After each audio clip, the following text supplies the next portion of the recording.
Hello everyone, তো ইতিমধ্যে আমার স্ক্রিনের মধ্যে যাকে দেখতে পাইতেছেন তিনি হইতেছে মজিদ চাচা। টুকু আপনারা তো মজিদ চাচাকে চিনেন না, তো মজিদ চাচার চরিত্রে তো আবেদ আলী কাকা, তো আবেদ আলী কাকার মুখ থেকে শুনেন যে সে প্রশ্ন ফাঁসে টাকা দিয়ে কি করছে। তো একটু শুনেন মনোযোগ দিয়া। আপনি গাড়ি চালক হয়ে এত সম্পদের মালিক গাড়ি কিভাবে হলেন? চালাচ্ছিলাম 15 বছর আগে। এখন আমি ব্যবসায়ী। ব্যবসায়ী।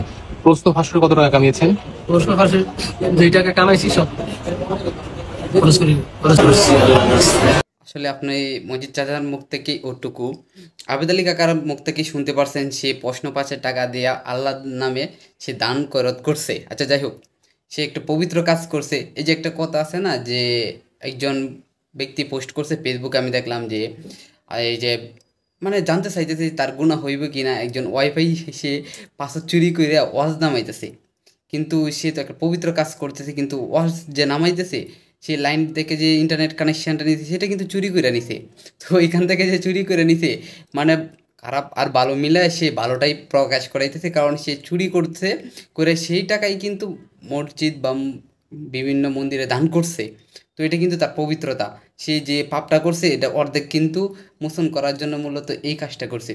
আসলে যে আপনারা ইতিমধ্যে যাকে দেখতেছেন যে বিসিএস ক্যাডারে 37তম থেকে 46তম পর্যন্ত সে প্রশ্ন পাশের টাকা আত্মসাৎ করে মজিদ চাচা একজন ছিলেন, না মজিদ চাচা নাটুকু, সে হইতেছে আবেদ আলী কাকা। তো তিনি মানে ছিলেন একজন গাড়ির ড্রাইভার। তো বিসিএস যিনি প্রশ্ন চেয়ারম্যান, তো তার ড্রাইভার ছিলেন। সে এখন বর্তমানে কোটি কোটি টাকার পাহাড় বানায় দিছে। চট্টগ্রামে তার এই যে একটি রেস্টুরেন্ট আছে, লাক্সারিয়াস জীবনযাপন করতেছে। তার ছেলে বাইরে পড়াশোনা করতেছে এবং তার কোটি কোটি টাকা তার ব্যাংক ব্যালেন্স এবং বাড়ি বাসা ফ্ল্যাট সব কিছু তার নামে আছে। তার যে আমি কিছু বক্তব্য দেখলাম যে সে আমার মনে হয় যে মক্কা থেকে পিছ লাগায় বাংলাদেশে আসছে, তাও সে অনেক কষ্ট করে আসছে বাংলাদেশে। যে অত দরিদ্র মানুষের জন্য দেখলাম যে সে অনেক কিছু করতেছে। আসলে আমরা যে এরকম বোকা একটা বাংলাদেশের প্রাণী, এই যে বঙ্গবন্ধুর একটা ভাষণ দেখছিলাম, কিন্তু আমরা দেশে যে চোর চোরটা এগুলাকে পাকিস্তানি মারতে পারে নাই বা নিতে পারে না। আমাদের দেশে সব কিছু সোনার সম্পদ দিয়ে গেছে আছে, কিন্তু সোনার মানুষ পায় নাই। তো এটাই মূলত দুঃখের বিষয়। আমরা যখন একটা মানুষ বিভিন্ন সিন্ডিকেটের সাথে জড়িত, সে টাকা বানাইতেছে, তাকে আমরা কখনো ধরি না, কারণ তার বিরুদ্ধে আমরা কথা বললে আমাদের চিন্তা হয় যে সে একজন মহৎ ব্যক্তি, সে টাকাওয়ালা, তাকে আমরা কিভাবে মানে এই দোষারোপটা করতে পারি।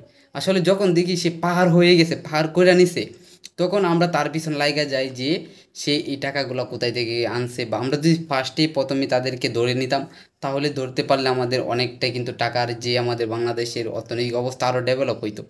আসলে বলতে গেলে দোষ সেটা আমাদেরই, কারণ হচ্ছে আমরা কিন্তু মানুষকে যখন ছোটো থাকে তখন সিন্ডিকেট শুরু করে, তখন থেকে আমরা যদি বিস্তারিত তাদের সম্পর্কে জানার ইচ্ছা থাকতো বা সেইগুলো তদন্ত করতাম, তাহলে আজকে এই বিশেষ ক্যাডার যারা হয়েছে বর্তমান সময়ে 37তম থেকে 46তম পর্যন্ত, তারা বিসিএস ক্যাডার হইতে পারতো না। আসলে টাকার উপর কিছু নাই, কি বলবো। এই যে বিসিএস ক্যাডার এরা দুর্নীতিভাবে হয়েছে, তারাও কিন্তু দুর্নীতি করেও কিন্তু বাংলাদেশ থেকে লুটপাট করে বাইরের দেশে কিন্তু ডেভেলপ করবে। আসলে এটা আমাদের আগে থেকেই জানার উচিত ছিল যে আবেদ আলী কীভাবে এত টাকার পাহাড় এবং ব্যাংক ব্যালেন্স, তার ছেলেকে এত বাইরের কান্ট্রিতে লাক্সারিয়াস জীবনযাপন কীভাবে করতেছে, সেগুলো আমাদের উচিত ছিল আগে দেখাশোনা করার। আর এখন একটা সময় হয়ে গেছে, সে অনেক টাকা কিন্তু আত্মসাৎ করে নিছে, ব্যাংক ব্যালেন্স করে নিছে, বাইরের দেশে এসে ব্যাংকে জমা রাখিয়া দিছে।